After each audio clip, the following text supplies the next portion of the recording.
If you are going to assume I'm racist, then enjoy your beef. I once worked at a chain Mexican restaurant. Without fail, a particular demographic of people would come in shortly before closing. They typically showed 5 to 15 minutes beforehand with a large party of people.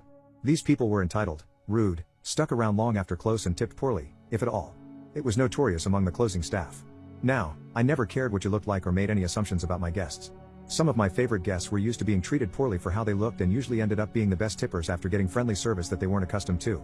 One evening a couple had come in 5 minutes before closing and were sitting in my section as I was the closer. Typically these entitled people were vegetarian by culture and would vigorously state that to ensure no meat had crossed contaminated their dish. When requested I happily complied, as I'm not a complete asshole. Well, this couple failed to mention that and ordered our cheese enchiladas, which for some absurd reason was covered in a red meat sauce. To note, this was labeled clearly on the menus and could easily be substituted for a different sauce. I took their order and brought them their food knowing that 10/10 times these people would not want meat and were assuming it was a vegetarian option. Now, usually I go back after a few minutes to make sure everything tasted as it should, but in this instance the husband stormed up to me saying that I just fed his wife beef and that I should know better and that when people look like us you should know we don't eat beef. I stood there straight face knowing full well what I had done and as politely as possible said, while I apologize, I don't judge people based on their appearances. Would you like a new dish? I didn't get in any trouble, brought them a new vegetarian dish and happily received a $0 tip. Well worth it.